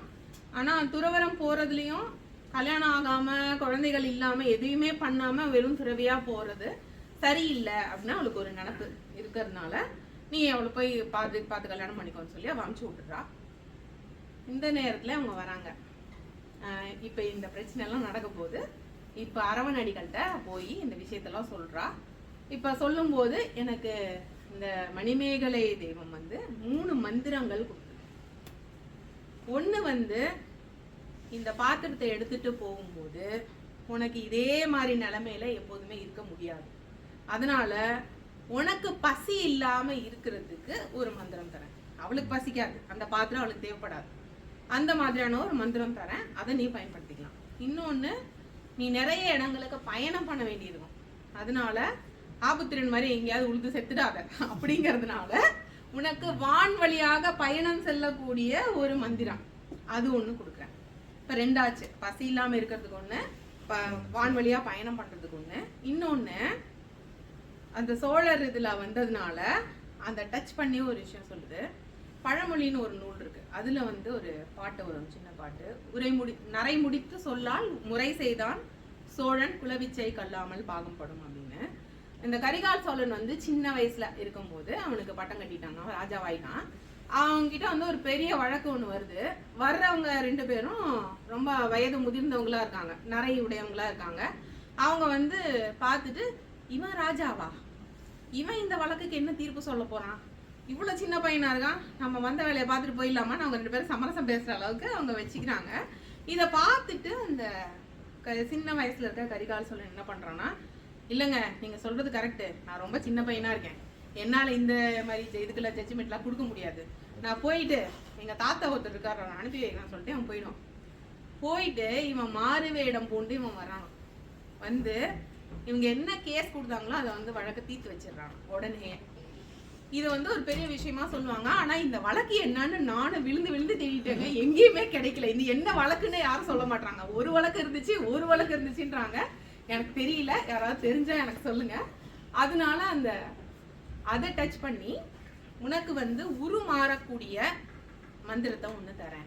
ஏன்னா பௌத்த மத கருத்துக்களை நீ பரப்பணும். அப்ப வந்து நீ வயசுல சின்ன பொண்ணா இருக்கான்ட்டு உங்ககிட்ட நிறைய பேர் உண்மைகளை சொல்ல மாட்டாங்க, அதனால சரியான விவாதம் வராது, உன்னால ஜெயிக்க முடியாம போயிடும். அதனால உன்னுடைய உருவத்தை மாத்திக்கிறதுக்கான ஒரு இதுவும் தரேன், நீ எந்த உருவத்தை நினைக்கிறியோ அந்த உருவம் எடுத்துக்கிறதுக்கான மந்திரமும் தரேன். 3 மந்திரத்தையும் கொடுத்தது. அதோட இந்த பாத்திரம் எனக்கு கொடுத்தது. ஆபுத்திரன் வரலாறு வந்து எனக்கு சொல்லிட்டு இந்த பாத்திரத்தை என்ன பண்ணணுங்கிற விஷயத்த வந்து நீங்க போய் அரவணடிகள்கிட்ட கேட்டுக்கோங்கன்னு நீங்க மணிமேகலா தேவி அமைச்சிருக்கு அப்படின்ற அந்த விஷயத்த போய் சொல்ல வரா. இதை வந்து உதயகுமாரன் இவங்களை தேடிக்கிட்டே இருக்கான். இந்த நேரத்துலயும் எங்க இருக்கான்னு தெரியல, இவன் எங்க இருக்கான்னு இன்னும் தெரியல, தேடிக்கிட்டே இருக்கான். இப்ப வந்து அரவணடிகள் வந்து மிச்சம் கதையை சொல்றாரு. இந்த பாத்திரத்துல வந்து ஒரு பத்தினி பெண் முதல்ல சாப்பாடு போடணும், அந்த பிச்சை எடுத்துதான் நீ மற்றவங்களுக்கு கொடுக்க முடியும். ஏன்னா இப்ப நம்ம தெய்வத்துக்கிட்ட போக முடியாதுல்ல, தெய்வத்துக்கு நிகரான ஒரு பெண் சாப்பாடு போடணும், அப்பதான் வந்து இந்த பாத்திரம் ஆக்டிவேட் ஆகுமா அப்படின்னு வந்து சொல்றாங்க. ஆமா, பாஸ்வேர்டு வந்து வேற ஒருத்தங்களுக்கு தான் தெரியும், நீ போய் கலெக்ட் பண்ணிட்டோம் அப்படின்னு. அப்புறம் வந்து இவங்க அந்த எண்ணி யார்கிட்ட முதல் பிச்சையை வாங்குறது அப்படின்னு சொல்லி தேடுறாங்க. அப்ப வந்து ஒரு பெண்ணோட கதை வருது, ஆதிரை அப்படின்னு ஒரு பெண். அவ என்ன பண்ணான்னா, அவளுடைய வாழ்க்கையும் கண்ணகி வாழ்க்கை மாதிரியே இருக்கு. அவங்க ரொம்ப பெரிய பணக்காரங்களா இருக்காங்க, வணிகர்களா இருக்காங்க. அவளுடைய கணவன் அவளை விட்டுட்டு பொருளெல்லாம் எடுத்துக்கிட்டு வேற கணிகையர் வீட்டுக்கு போயிடுறான்.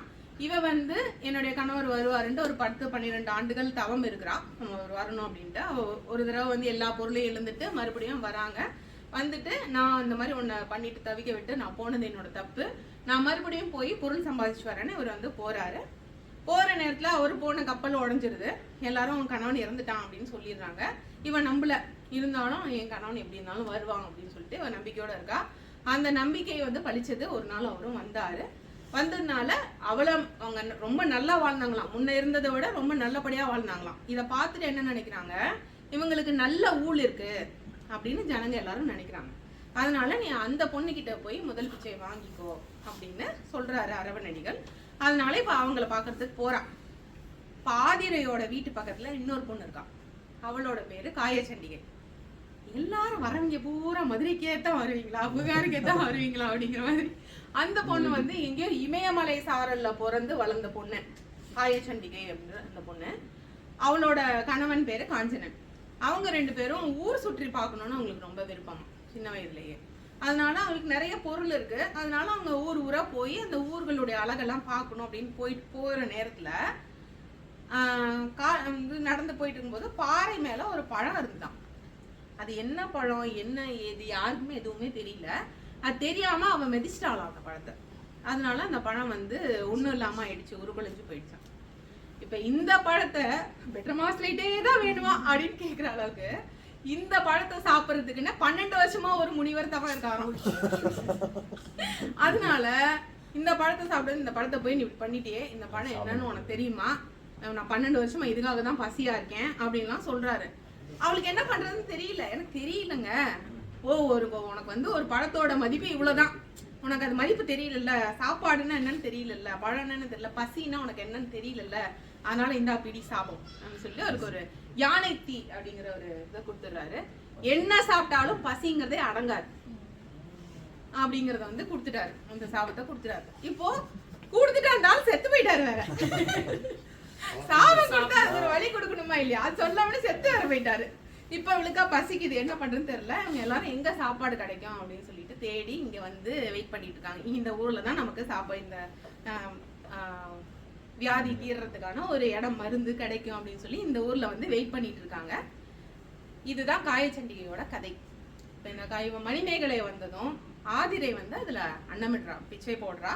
அதனால வந்து அவ எல்லாருக்கும் சாப்பாடு கொடுக்க ஆரம்பிக்கிறா. அவளுடைய புகழ் வந்து ரொம்ப வெளிச்சத்துக்கு பரவுது, எல்லாரோட இதுக்கும் வந்து ஊர்களுக்கெல்லாம் பரவுது. அவளோட கையில சாப்பாடு வாங்கி சாப்பிட்டா வியாதி எல்லாம் போகுதுன்னு.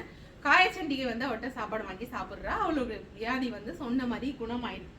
அவளுக்கு பசி தீந்து போயிடுது. தீந்து போனதும் இந்த நேரத்துல அவளுக்கு பசிக்கு வைத்தியம் பண்றதுக்கான பணம் இல்லாததுனால காஞ்சனன் திரும்பி ஊருக்கு போயிட்டான். அவளோட கணவன் திரும்பி ஊருக்கு போயிட்டான் பொருள் எடுத்துட்டு வரதுக்காக. இப்ப இவங்க தனியா இருக்கா. ஆனா வியாதி குணமான உடனே எனக்கு இப்பயே என் கணவனை பார்த்தாகணும் அப்படின்னு சொல்லி என்ன பண்றான்னா, வான்வழியா கிளம்பி அவங்க ஊருக்கு போயிடுறா, காஷ்மீரத்துக்கு அவங்க கணவனை பார்க்க போயிடுறா. இந்த விஷயம் கணவனுக்கு தெரியாது. கணவன் அங்கேட்டு வர. இப்ப மாதவி என்ன பண்றான்னா, இந்த உதயகுமாரன் வந்து இவளை கண்டுபிடிச்சிடறான். அவன் மறுபடியும் தொந்தரவு பண்றாங்கறதுனால நாம இந்த உருவத்துல இருந்தா இன்னும் பொழைக்க முடியாது அப்படின்னா அவ காயச்சண்டிகை உருவத்துக்கு அவ மாறிக்கிறான் மணிமேகலை. எவ்வளவு குழப்பம் இதுல, ரொம்ப ரொம்ப கீனா ஃபாலோ பண்ண வேண்டியது. யாருதான் நீங்க எல்லாம் அப்படின்னு சொல்ற அளவுக்கு இப்ப இந்த காயச்சண்டிகை உருவம் எடுத்துக்கிட்டதுனால காஞ்சனனுக்கும் உதயகுமாரனுக்கும் போட்டி. இந்த காயச்சண்டிகை ஏன் மனைவின்னு காஞ்சனன் சொல்றதும், காயச்சண்டிகை உருவத்துல இருக்கிறது மணிமேகலை அவ ஏன் மனைவிட்டு இவன் வந்து சண்டை போடுறான். கல்யாணம் ஆகல ஆனா சண்டை போடுறாங்க 2 பேரும். கோவத்துல காஞ்சனன் வந்து வாள் எடுத்து அவனை 2ஆ வெட்டிடுறான். உதயகுமாரனை வெட்டிடுறான். இளவரசன் செத்து போயிட்டான், காலி. என்ன பண்றது தெரியல. இப்ப வேற இந்திர விழா வேற நடந்துட்டு இருக்கு. இப்ப என்ன பண்றது, இது ஒரு இது இல்லையா, இழுக்கு இல்லையா. அதனால வந்து இப்ப ராஜாவே வந்து இறங்கி வராரு என்ன நடக்குது அப்படின்னு பாக்குறதுக்கு. அப்ப மணிமேகலை வந்து இதெல்லாம் சொல்றா, இந்த மாதிரி ஆயிடுச்சு, அதனால எனக்கு விருப்பம் இல்லாம எனக்கு ரொம்ப பின்தொடர்ந்து வந்ததுனால இதெல்லாம் நடந்துருச்சு அப்படின்னு ராஜா சொல்றாரு. ஒரு பெண்ணை பிடிக்காம ஒரு ஆண் பின்தொடர்ந்தான்னா நீ வெட்ட தேவையில்லை, நானே வெட்டியிருப்பேன், அதை விட்டுடு. ஆனா இத்தனைக்கும் காரணம் வந்து நீ உருவம் மாறினதான், அதனால உன்னை ஜெயில பிடிச்சி போடுறேன்னு ஜெயில பிடிச்சி. ஓகே, அவர் வந்து ரொம்ப தன்னோட மகனுக்காக இது பண்ணலையா, அவர் வழி வந்தவரா. அந்த பெருமையை வேற நாங்க கீழே விழுந்தாலும் எங்க மீசையில மண் ஓட்டல, அதை வந்து விட்டுற மாட்டாங்க. எனக்கு அப்படிதான் தோணுச்சு நிஜமாவே. ஆனா அந்த காரணத்தை மறைச்சிட்டு அதை தள்ளி விடு, ஆனா நீ இது பண்ணதுனாலதான் ஆச்சு, அதனால உன்னை நான் ஜெயில போடுறேன்னு பிடிச்சி ஜெயில போட்டான். இப்ப கதை மொத்தமா மாறிடுச்சு. இப்ப இங்க யாருக்கு சாப்பாடு கொடுக்குறது என்ன எதுன்னு தெரியல. இப்ப வாழ்க்கையோட இதெல்லாம் என்ன ஆச்சு, பர்பஸ் என்ன ஆச்சு தெரியல. இப்ப புடிச்சு போட்டாங்க. ராணிக்கு ஆனா பயங்கரமான கோவம். ராணி வந்து அவளை டார்ச்சர் பண்றான், என் வீட்டு வேலைக்காரி மாதிரி வச்சுக்கிட்டு டார்ச்சர் பண்றான். அவ மணிமேகலை வந்து பொறுமையா பண்ணிட்டு இருக்கா. ஆமா என்னாலதான் நடந்தது, பரவாயில்ல அப்படின்னு சொல்லி ஒரு தாயுடைய வருத்தத்துக்கு நான் காரணமா இருக்கக்கூடாதுன்னு அவ பண்ணிட்டு இருக்கா. சிறையிலயும் இங்கேயும் மாத்தி மாத்தி இருந்துட்டு இருக்கா. இப்ப என்ன ஆச்சுன்னா, இப்ப காஞ்சனனுக்கு நடுவுல இப்ப பிரச்சனை. இவரு இளவரசனை கொண்டவராச்சே, அந்த புறாவுக்கே பெல் அடிச்சவராச்சே. அதனால இப்ப ராஜா வந்து என்ன பண்ண போறாரு அப்படின்ட்டு வந்து இவனுக்கு பயம். அப்ப வந்து நடந்துட்டு இருக்கும்போது அங்க ஒரு மரம் வச்சிருந்தாங்க. அந்த காயச்சண்டிகை இருந்த இடத்துல அந்த பகுதியில வந்து ஒரு மரம் வச்சிருந்தாங்க. அது கீழே ஒரு பதுமை இருந்துச்சு. பதுமைன்னு தெரியும் இல்லையா, ஒரு சிலை தான், அதை பதுமைன்னு சொல்லுவாங்க. அது வந்து பேசும். அந்த சிலை வந்து காஞ்சனனை பார்த்து பேசுதான். நீ இப்ப வெட்டி கொண்டது யார் தெரியுமா? இளவரசன். நீ பாட்டு வெட்டி கொண்டுட்ட அப்படின்னு வந்து கேக்குது. ஏன் கேக்குதுன்னா, நான் இந்திர விழா நின்றுச்சு, அந்த கோவத்தினால இது காரணமாயிட்டானு அப்படிங்கறதுனால இதுவும் பேசுது. அப்புறம் என் மனைவி வந்து இது பண்ணிட்டான், அப்புறம் நான் வந்து என்ன பண்றது, என்ன கோவத்துல வெட்டிட்டாங்களோ அந்த பதுமை வந்து ஒண்ணு சொல்லுதேன். உன் மனைவி உன்னை பார்க்கறதுக்கு கிளம்பி வந்து நாளாச்சு. எங்க இருந்தது மணிமேகலை அவளோட உருவத்துல இருந்தா, உன் மனைவியோட உருவத்துல இருந்தா, அதனால இந்த பிரச்சனை எல்லாம் ஆயிடுச்சு அப்படின்னு அந்த சொல்லுது அந்த பதுமை. அப்ப என் வீட்டுக்கு வரவே இல்லையே, என்னை பார்க்க வரவே இல்லையே அப்படிங்க அந்த பதுமை சொல்லுது. அவ வான்வழியா வந்தா, வரும்போது அங்க ஏதோ துர்காதேவி மலைன்னு சொல்றாங்க. அந்த மலையை தாண்டி வரும்போது யாருமே அந்த மலையை தாண்டி போக கூடாது, அந்த ஈர்ப்பு விசை ரொம்ப அதிகமா இருக்கும். இறங்கி சுத்தி தான் போவாங்க அந்த மலையை. அது தெரியாம மனைவி வந்து மேலாக பறந்துட்டா, அதனால ஈர்ப்பு விசை அதிகமாகி அந்த மலைக்குள்ள அவ போயிட்டா, அவ இறந்துட்டா, இல்ல வரமாட்டா அப்படின்ற விஷயத்த வந்து சொல்லுது. அதுக்கப்புறம் அவன் என்ன பண்றதுன்னு தெரியல. அங்க இருந்து கண்ணுக்கு தெரியாம எங்கேயோ போயிருந்தான். எங்க போனா என்னன்னு தெரியல, அவன் போயிருந்தான். இதுக்குள்ள இந்த ராணி வந்து மணிமேகலை பண்றதெல்லாம் பார்த்து மனம் திருந்திடுறாங்க. ஓகே, நம்ம பையன் பண்ணதான் தப்பு, அவளுக்கும் அவன் செத்து போனதுக்கும் இவளுக்கும் எந்த சம்மந்தமும் இல்லை அப்படின்றத வந்து அங்க புரிஞ்சுக்கிறாங்க. அதனால இப்ப ராஜா என்ன பண்றாருன்னா, சிறையில வச்சிருக்கேன், ராஜா ஏதோ ஒரு வேலை கொடுக்கணும்ல, பூதோன்னு இருந்தா அதுக்கு ஏதாவது ஒரு வேலை இருக்கணும்ல. அதனால என்ன சொல்றாருன்னா, நீ போய் சிறை கோட்டத்தை அறக்கோட்டமா ஆக்குக அப்படின்னு வந்து சொல்லிடுறாரு.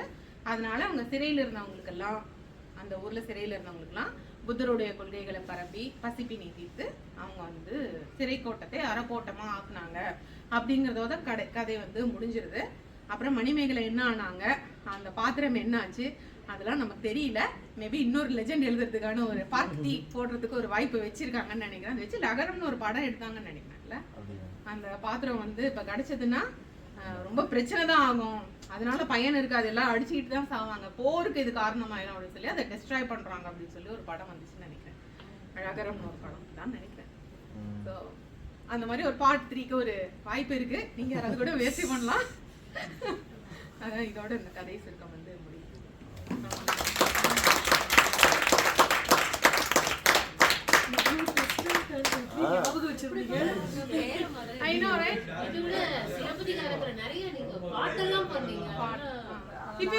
ஆனா ரொம்ப நேரம் இல்ல. இன்னொன்னு வந்து நான் இன்னும் அந்த முடிவு இன்னும் சரியா படிக்கல. இதை படிக்கணுங்கிறதுக்காக நான் வெறும் மூலத்தை தேடினப்போ ரொம்ப கடினமா இருக்கு அந்த சொற்கள். நம்ம நினைக்கிற பொருள் அதுக்கு இல்லாம இருக்கலாம். ஸோ தவறா சொல்லக்கூடாதுன்னு சில உரைகள் தேடி படித்தேன். ஊவே சாமிநாதையரோட உரை கிடைச்சது. நாம ரொம்ப ரொம்ப ஏர்லியரா ஒரு பழைய காலத்துல எழுதப்பட்ட உரை தான் நமக்கு ரொம்ப முக்கியமானதா இருக்கும், நமக்கு நிறைய விஷயங்களை சொல்லும். ஏன் இப்ப பிற்காலத்தில் எழுதப்பட்ட உரைகள்லாம் இருக்கக்கூடாதுன்னா, அதுல நிறைய கருத்துக்கள் வந்து சேர்ந்துரும். நம்ம சமுதாய கருத்துக்கள், இதுல புரட்சி ஏற்பட்டது, அதோடைய தாக்கங்கள்லாம் அதுல இருந்துடும். அதனால அவங்க சொல்றது சரியா இருக்குமான்னு நமக்கு தெரியாது. அதனால எப்பயுமே என்ன பண்ணுவாங்கன்னா, உரையாசிரியர்களை படிக்கும்போது காலத்தால பழைய உரையாசிரியர்கள் யாரோ அதான் படிப்பாங்க. அதனால நான் அதை எடுத்து படிக்கலான்னு போனேன். அவரோட உரைக்கே ஒரு உரை வேணும் போல இருக்கு, அவ்வளவு கஷ்டமா இருந்துச்சு அந்த இது. அதுல ஒரு 50 பக்கத்தை என்னால தாண்ட முடியல. எனக்கு வந்து ஒரு வாரத்துக்குள்ள இந்த புக்கை முடிக்கணுமே, 50 பக்கத்தை தாண்ட முடியுது, வேண்டாம் இது அப்புறமா படிக்கலான்னு மூடி வச்சுட்டு, அப்புறம் நாமு வேங்கடசாமி அப்படின்னு ஒரு அறிஞர் இருக்காரு. அவர் வந்து அவ்வை துரைசாமி பிள்ளை அவங்களோட எல்லாம் ஒன்னா இருந்து வேலை செஞ்சாங்க. சரி அவரோட உரை எடுத்து படிக்கலாம் அப்படின்னு பார்த்தா 656 பக்கம் இருந்துச்சு. இது எப்படி நம்ம படிக்க போறோம்னு ஒரு முக்கிய ஒரு 200 பக்கம் படிச்சேன். அதுக்கு மேல என்னால படிக்க முடியல, நேரம் இல்லாததுனால. ஸோ பின்னாடி இருக்கிற இதுல எல்லாம் வந்து நிறைய அழகுகள்லாம் இருக்கு, இதுல இல்லைன்னு சொன்னாலும். இப்போ ஒரு வெண்காட்டை பத்தி எப்படி சொன்னாங்க அது இருக்கு, இப்ப அவங்க வனத்துல இருந்து அவங்க வீட்ல இருந்து மாதவி வீட்ல இருந்து மணிமேகலை ஓவனுக்கு பூ பறிக்க போறா இல்லையா, போகும்போது அந்த நகரத்துல என்னெல்லாம் நடந்தது அப்படிலாம் சொல்றது கூட நிறைய வர்ணனைகள் இருக்கு. ஆனா அது எல்லாமே பேசணும்னு நமக்கு தெரியாது, என்ன பேசுறோம் என்ன மறந்துறோம் நமக்கு தெரியாது. அப்புறம் இந்த மணிமேகலா தெய்வம் வந்து உதயகுமாரன் கனவுல வந்து சொல்லுது, நீ வந்து அவளை பின்தொடர்றதை நிறுத்திடு அப்படின்னு சொல்லிட்டு. அந்த மணிமேகலையோட முன்பிறவில லட்சுமின்னு ஒரு ராணியா இருந்தான்னு சொல்லலாம். அவளுடைய கணவன் தான் உதயகுமாரன் போன ஜென்மத்துல. அதனாலதான் அவங்க 2 பேருக்கும் வந்து ஒரு மனப்பொருத்தம் இருக்குது. இருந்தாலும் நான் அவளை கல்யாணம் பண்ணிக்கணும்ன்ற அந்த எண்ணம் வந்து அவனுக்கு தொடர்ந்து இருக்குது. ஆனா அது தேவையில்லை அப்படிங்கறத நிறைய செய்திகள் வந்து அங்கங்க இருக்குது. மொத்தமா சொல்ல முடியுமான்னு எனக்கு தெரியல, நிறைய விஷயங்கள் விட்டு போச்சு. அப்ப அந்த மணிமேகலா தெய்வம் வந்து உன்னோட கனவுல உதயகுமாரோட கனவுல சொல்லுது, நீ வந்து அவளை மறந்துடு அப்படின்ட்டு. அதுக்கு ஒரு பாட்டு இருக்கு, அது வந்து என்ன சொல்லுதுன்னா ரொம்ப எனக்கு பிடிச்சிருந்தது. கோணுயர கோள்நிலை திரிந்தால் கோள்நிலை திரியும், கோள்நிலை திரிந்தால் மழை மறவாது, மழை உறவாது. மழை உறவு இல்லைன்னா மக்களுடைய வாழ்க்கை வந்து இல்லாததாயிடும். மக்களுடைய வாழ்க்கை இல்லைன்னா மன்னன் இருந்தும் பிரயோஜனம் இல்லை. இது அத்தனையும் உனக்கு தேவையா? இதெல்லாம் நடக்கும், அதனால நீ மணிமேகலை மறந்துடுன்னு சொல்லி ஒரு பாடல் சொல்லுது. அந்த பாட்டு வந்து இது இல்லைன்னா இது இல்லை, இது இல்லைன்னா இது இல்லை, அப்படி வரிசையா அந்த அழகோட வருது. இது படிக்கும்போது எனக்கு ஔவையார் பாட்டு தான் ஞாபகம். இந்த பாட்டு ஞாபகத்திலே நிக்கல.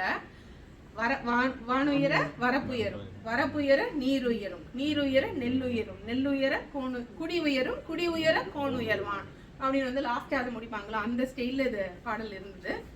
அது ரொம்ப அழகா அந்த பாடல் ஒண்ணுதான் மனசுல நின்னது. இதுக்கும் பிறகு அந்த வைகாசி திங்கள் 14ஆம் நாள் அந்த பௌர்ணமி அன்னைக்கு அந்த பாத்திரம் எழுந்து வரும்போது இது வாங்கினதுக்கு ஒரு பாடல் இருக்கு. அது ரொம்ப அழகான பாடல். ஆனா என்னால அவ்வளவு தூரம் படிக்க முடியல.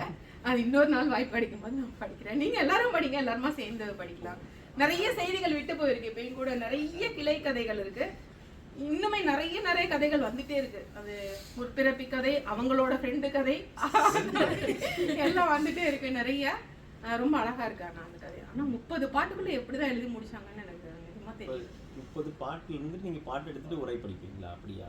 ஆமா, இல்லைன்னா எல்லாருடைய கருத்துக்கள் தான் இருக்கும் அதுல. இப்ப நான் சொன்னேன்னா இப்ப எனக்கு என்ன சார்பான கருத்துக்களா இருக்கும் அதை மட்டும் தான் நான் சொல்லியிருப்பேன்.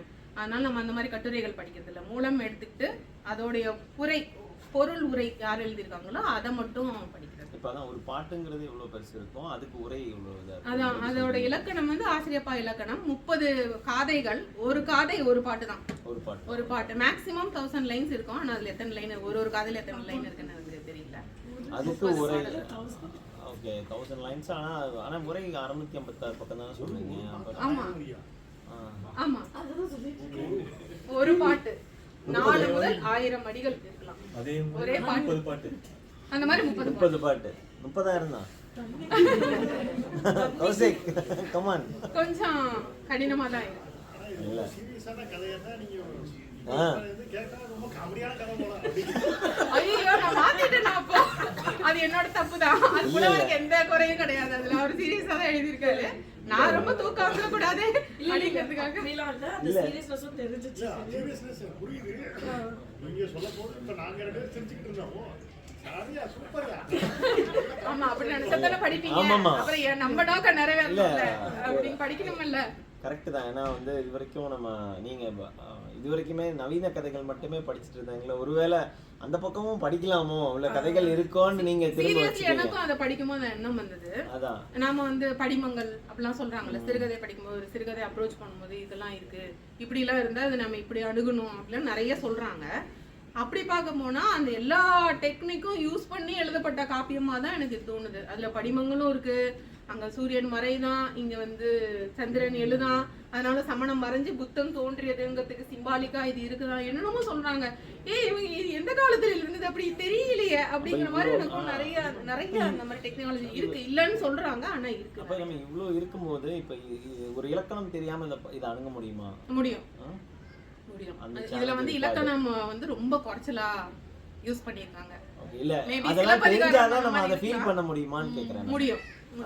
அது தெரியாமலே ஃபீல் பண்ண முடியும். ஓகே, அதனால இலக்கணம்ன்றது தேவையில்லை இந்த பாட்டுக்கு. ஏன்னா உரைக்கு அதிகமான முக்கியத்துவம் கொடுத்து இலக்கணம் மற்றும் அழகுகளை குறைச்சிருக்காங்க. அதனால வந்து இது நம்மளால பண்ண முடியும். நான் அதை படிச்சதுல ஒரு 157 பக்கம் தான் படிச்சிருக்கேன். உண்மையா சொல்லணும்னா 600 பக்கம்லாம் படிக்கல, அவ்வளவுதான் முடிஞ்சது. ஆனா அந்த உரையை படிச்சா நிறைய விஷயங்கள் புரியும். நிறைய இருக்கு கதைகள். 3 பக்க கதையை சொல்றதுக்கே அது வந்து இப்போ ஒரு அரை நாள் ப்ராக்டிஸ் பண்ணாதான் சொல்றதுக்கு. எப்படி சொன்னீங்க? எவ்வளவு கிளை கதைகள் இருக்கு அது ஞாபகம் வச்சிருக்கீங்க. அது பாத்துக்கிறேன் நான். மறுபடியும் வீடியோவே பாத்துக்கிறாராம். அப்படி இல்லைங்க, நான் சொல்லாதது நிறைய இருக்குல்ல, அப்ப அது உங்களுக்கு தெரியணும்னா அப்ப நீங்க படிச்சாதானே இது தெரியும். ஒரு கேரக்டர்லாம் எழுதிட்டே வந்தேன் நான். ஒண்ணு கூட விடக்கூடாதுங்கிறக்காக ஒரு ஸ்டேஜ்ல விட்டுட்டேன் நான். அப்படியே இல்ல ஒருவேளை வந்து இது வந்து ஒரு இதுதானே, நமக்கு வந்து ஒரு தூண்டல் தானே. ஒரு டைம்ல நம்ம வந்து எப்பயுமே நம்ம வந்து ஒன்னே எடுத்து எதையும் படிச்சிட போறதில்ல. இந்த மாதிரி ஏதாவது மாற்றங்கள் இதை மாதிரி தெரியும் போது அப்போ இதுலயும் இருக்கு அப்படின்னு இதுல ஒரு 10 பேர்ல யாரோ ஒரு ஆளாவது நினைப்பாங்க, அவங்க எடுத்து படிக்கிறது தான். அப்புறம் இது வந்து இந்த மாதிரி எக்ஸ்பீரியன்ஸ் தானே வேணும். இதை போய் இப்போ பிரவீனா சொன்ன மாதிரி இது மாதிரி யாராவது நம்மள யாரோ ஒரு இடத்துல இன்னொரு இடத்துல சொல்லும் போது கண்டிப்பா ஒரு இது இருக்கு இல்லையா, நம்ம கண்டிப்பா ரொம்ப நல்லா இருந்துச்சு. எவ்வளவு கதைகள் இருக்கு பாருங்க. நம்ம கதைகளை எங்கெங்கயோ தேடிட்டு இருக்கோம், அவங்க எவ்வளவு கதைகள் அந்த கிளை கதைகளாவே போயிட்டே இருக்கு பாருங்க. பறந்து போற வர வந்து இவங்களுக்கு தான் கிடைச்சது இல்ல, மணிமேகலைக்கு தான் கிடைச்சது. அதை இன்னொருத்தர் பறந்து போய் விழுந்து இறந்தாங்கல்ல.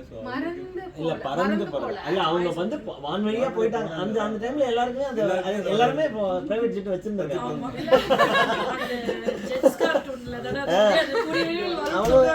எல்லாம் வச்சிருப்பாங்க போல கொஞ்சம். அந்த காஞ்சனைக்கு முன்னாடி வேற கதை இருக்கு. அப்ப அது நமக்கு இன்னும் சொல்லப்படல. இந்த இடம்லாம் பாத்தீங்கன்னா நீங்க டெவலப் பண்றதுக்கான வேற இடம் இல்ல. இப்ப நீங்க நம்ம வந்து செய்யுள் எழுதணும் கிடையாது. இப்ப அந்த பாத்திரம் என்ன ஆச்சு, இப்ப மணிமேகலை என்னன்னா அவளோட புத்தமரம் பரப்புனதுலாம் என்ன ஆச்சு, ஒண்ணுமே இல்ல.